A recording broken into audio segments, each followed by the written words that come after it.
এটা ছাত্র আন্দোলনের উপরে যখন ক্রমাগত নির্যাতন নিষ্পেষণ হচ্ছে, বর্বরতার সীমা অতিক্রম করে যাচ্ছে, সব মানুষের বিবেককে নাড়া দিয়েছে।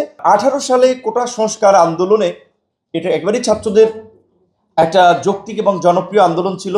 সেইখানে যে ছাত্রলীগের নির্মমতা, বর্বরতা ঢাকা বিশ্ববিদ্যালয়ের শিক্ষার্থীরা দেখেছে, যেটা আমাদের সহকারী প্রক্টর মহোদয় বললেন, তারপর ইমরান মাহফুজ ভাই বললেন, 2018 সালের 30শে জুন ঢাকা বিশ্ববিদ্যালয়ের লাইব্রেরির সামনে একটা প্রেস কনফারেন্স ছিল। প্রেস কনফারেন্সটা ছিল যে আমরা প্রধানমন্ত্রী যখন 2018 সালের 8ই এপ্রিল আমরা একটা পদযাত্রা কর্মসূচি দিয়ে শাহবাগ অবরোধ করেছিলাম, এবং সেই আন্দোলনে যখন পুলিশ এবং ছাত্রলীগ সেমভাবে এই বছরের মতোই জয়েন্টলি অ্যাটাক করে, আমরা দিকবিদিক হয়ে আবার ঢাকা বিশ্ববিদ্যালয়ে পিজিতে জড়ো হয়ে এই রোড দিয়ে আপনার এই কি বলে কাঁটাবন দিয়ে বিশ্ববিদ্যালয়ে এসে যখন জড়ো হলাম, ছাত্ররা স্লোগান দিল, এবং এইটা নারী শিক্ষার্থীরা বিশেষ করে তারাও আমাদের এই অবস্থা দেখে, সেদিন আপনার মনে আছে আপনার মৈত্রী হল, রোকেয়া হল, শামসুন্নাহর হল ভেঙে অনেক শিক্ষার্থীরা বেরিয়ে এসেছিল। বাংলাদেশের একমাত্র স্মার্ট সিটি বসুন্ধরা এখন আরো নিরাপদ, আধুনিকতায় আরো এক ধাপ এগিয়ে। রাতে তারা কার্জন হলে বা বাইরেই ছিল, এবং আমরা ছেলেরাও চিন্তা করছি যে মেয়েদের কোনো যেন সমস্যা না হয়, আমরাও তাদের নিরাপত্তার জন্য কিন্তু তারা যেখানে যেখানে ছিল, শহীদ মিনারে কিংবা ঢাকা বিশ্ববিদ্যালয় চিকিৎসা কেন্দ্র কিংবা কার্জন হলে কিংবা বিসি চত্বরে, আমরাও ওইভাবে সবাই ছিলাম। এবং পরের দিন 9 এপ্রিল তো আন্দোলনটা আরেকটি স্ফুলিঙ্গ আকার ধারণ করে। তখন আপনার সরকার পক্ষ থেকে আন্দোলনকারীদের সাথে যোগাযোগ করে দাবি মানার একটা কথা হয়, এবং সত্যিকার অর্থে আমাদের মনে অন্য কিছু ছিল না, আমাদের মতলব অন্য কিছু ছিল না। আমাদের মতলব ছিল ছাত্রদের যৌক্তিক এবং ন্যায্য দাবি কোটার একটা যৌক্তিক সংস্কার। যদিও সে সময় ইত্তেফাক, জনকণ্ঠ নানান ধরনের নিউজ করেছিল তারেক রহমান 126 কোটি টাকা আন্দোলনে ইনভেস্ট করেছে। এখন যে আমাদের vice chancellor pro VC Mamun স্যারের কথা বলেছে যে সে তারেক রহমানের আন্দোলনকারীদের দিয়ে সরকার পতন, প্রকৃত অর্থে আমাদের কোনো সময় পলিটিক্যাল কানেক্টিভিটি ওই ধরনের ছিল না। সো আমরা চিন্তা করছি যে আমাদের দাবিটা যেভাবে আদায় করা যায়। তো একটা পর্যায়ে 11 এপ্রিল আপনাদের নিশ্চয়ই মনে আছে যে প্রধানমন্ত্রী সংসদে আপনার দাবি মেনে নিবে বলে আপনার মেনে নিবে, যখন রাষ্ট্রের প্রধান হোল নেশনকে সাক্ষী রেখে আপনার এই ধরনের ডিক্লারেশন দেয়, স্বাভাবিকভাবেই তো যদি সরকারে থাকে তখন তো আর আসলে না মেনে আর যুক্তিকতা থাকে না। সো আমরা ভেবেছি আমাদের দাবি আদায় হয়ে গেছে, কিন্তু পরে যখন দেখলাম যে আমাদের দাবি মেনে নেওয়া হচ্ছে না, এবং আমরা ভিতর থেকে খোঁজ পাচ্ছিলাম, সে সময় জনপ্রশাসন সচিব সহ সরকার একটা কমিটি করে দেওয়া হয়েছিল ছাত্রদের সাথে কথা বলে এই দাবিটাকে কিভাবে সুরাহা করা যায় সংবিধান এবং বিভিন্ন আলোকে। সো ওই আলোচনার মাধ্যমে আমরা চেষ্টা করেছিলাম যে দ্রুত যেন প্রজ্ঞাপন হয়। প্রজ্ঞাপন না হওয়ার ফলে আমরা 30শে জুন লাইব্রেরির সামনে একটা সংবাদ সম্মেলন করতে চেয়েছিলাম। আমি হল থেকে রিক্সায় আসছিলাম, মামুন ভাই তারা আসতেছিল, রাশেদ ভাই বাইরে থাকে, আমি তখন মহসিন হলে ছিলাম, রাশেদ ভাই আসতেছিল লাইব্রেরিতে। আসলে আমি তখন চতুর্দিকে সিমটম দেখে বুঝতে পারছিলাম যে এখানে তারা একটা ঝামেলা করবে, কিন্তু এত তাড়াতাড়ি তারা ঝামেলা করবে এটা আমি বুঝতে পারিনি। তো আমরা ভাবছি তা আমরা কথা বলি যে আমরা কি করব। সেই সময় তখন আমি লাইব্রেরির ভিতরে যাওয়ার চেষ্টা করি, কারণ আমরা তো লাইব্রেরির ছাত্ররা এই আন্দোলনে তাদেরকে ডাকতাম, বা তারাই ছিল আন্দোলনের মেইন ফোর্স। ভিতরে যাওয়ার পথে আমার হাত ধরে টান দিয়ে সেখানে ফালাই দেয়, আর সব তো ছাত্রলীগ ছিল, আর আমার আশপাশে ওইভাবে আমরা তখন সবাই জড়ো হতে পারিনি, হলে থাকার ফলে আমরা আগে আসছিলাম। সেইখানে আপনারা তো দেখেছেন, যেটা আমি ওই সময় ঠিক ফুটবলের মতোই তারা যে যেখান থেকে পারছে আমাকে হিট করছে।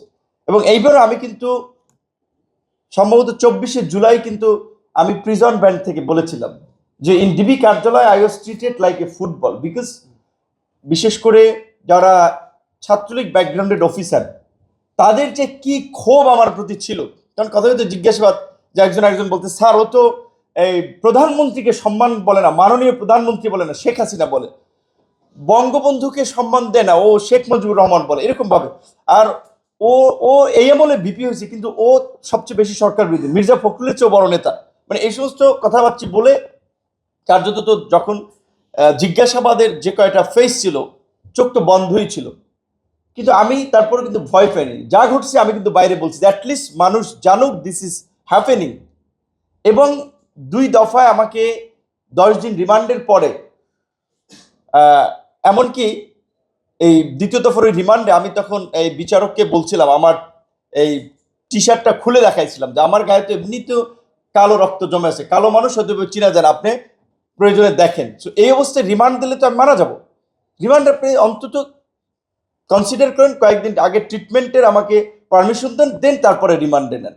তারা তো করেন। আমি কিন্তু তখন ওনাকে ওই আদালতই বলছিলাম যে শেখ হাসিনার পতন টুডে আর টুমোরো হবে এবং এই ফ্যাসিবাদের দোষর হিসেবে আপনাদেরকে একসময় কাঠগড়ায় দাঁড় করানো হবে, যেটার জন্য আমাকে ডিবি কার্যালয় আরো চর্চার মাত্রা একটু বাড়াই দিয়েছিল যে সে বিচারককে হুমকি দেয়।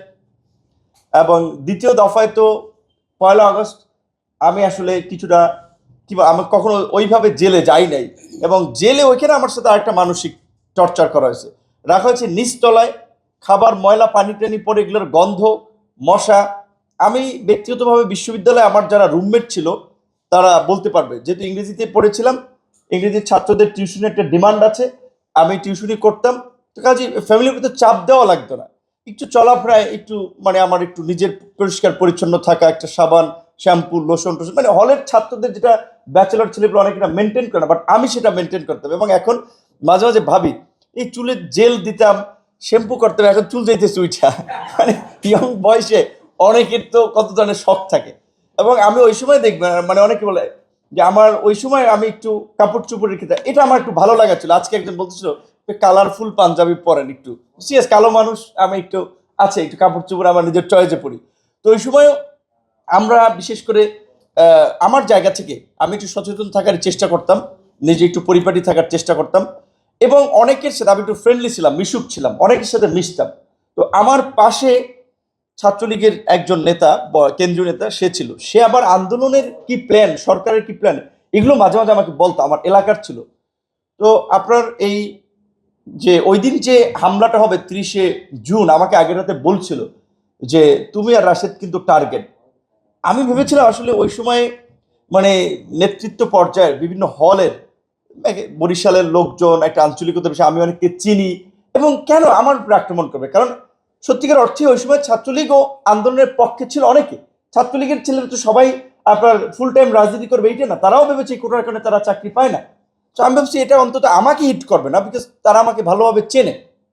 সো বুঝে ওঠার আগেই এই ধরনের একটা বর্বরতা, এবং ডিবি কার্যালয়ে সেম ছিল, আসলে চোখ বাঁধা, আমি বুঝতেছি না কে কোন জায়গা দিয়া লাঠি দিয়ে পেটাচ্ছে, লাঠি দিচ্ছে।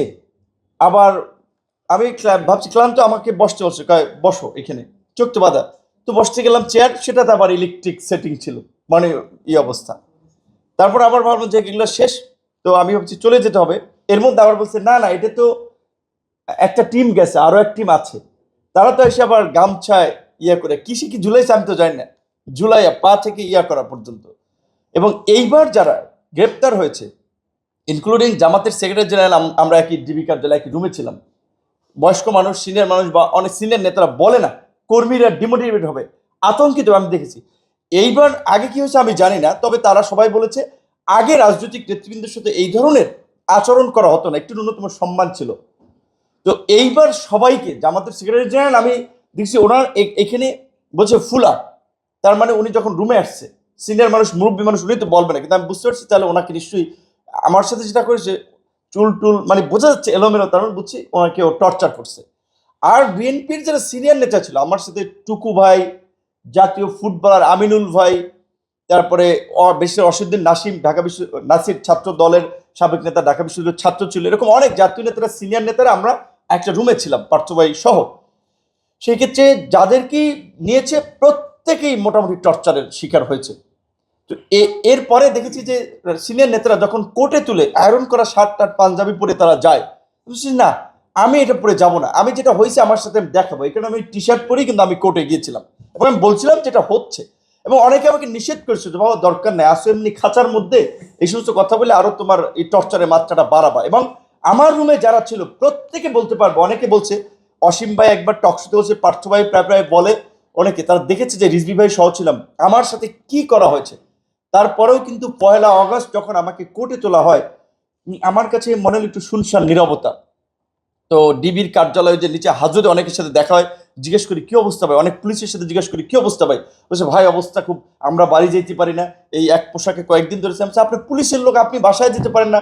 বলছে পুলিশ তো জুলাই পিটাইতেছে, খবর আছে আপনাদের কাছে?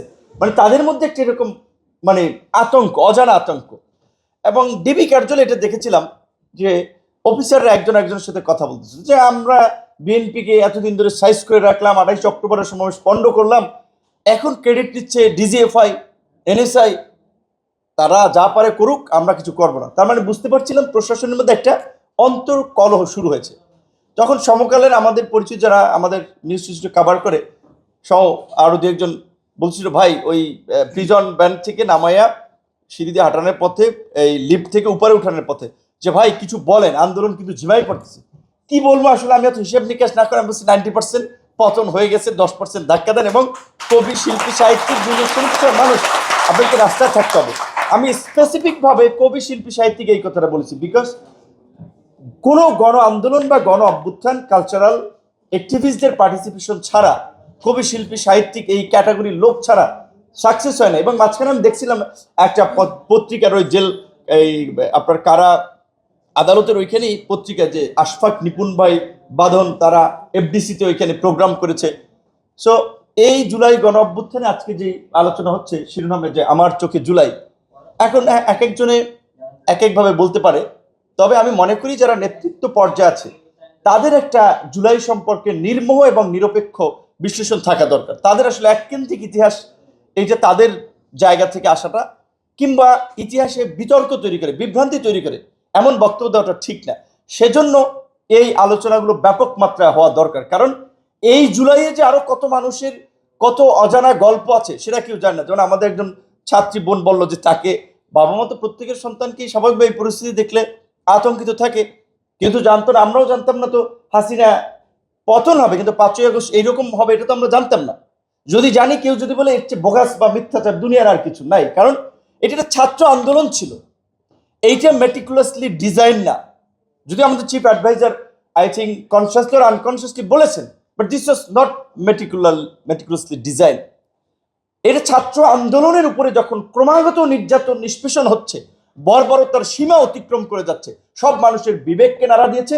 যেটা কিছুদিন আগে বাঁধন আপা, মঞ্জুর আল মাতিন ভাই, ওনারা বেশ কয়েকজন ইন্টারভিউ দিয়ে বলছিল যে পেশাজীবীদের কানেক্টিভিটি, সেটা আমি মেনে নিতে পারিনি। বাঁধন পরিষ্কারভাবে বলছিল যে রিয়া গোপের মৃত্যু, এটা দেখে আমি আসলে সহ্য করতে পারিনি, যে আমার সন্তানের সাথেও তো এটা হতে পারে। কিংবা মাহফুজ ভাইরা, তারা যেটা নেমেছে তাদের বিবেকের দায় থেকে। সো সবাই তার মনুষ্যত্ব বোধের জায়গা থেকে, বিবেকের তাড়না থেকে শেষ পর্যন্ত এই আন্দোলনে সম্পৃক্ত হয়েছিল। এবং সবাই যখন উপলব্ধি করেছে যে এতটা নিষ্ঠুর হতে পারে এই শাসক, এখন যদি একে থামানো না যায় সামনের পরিস্থিতি ভয়ঙ্কর হবে, ওই জায়গা থেকে সবার একটা সম্মিলিত প্রচেষ্টায় আজকের এই পরিবর্তিত পটভূমি।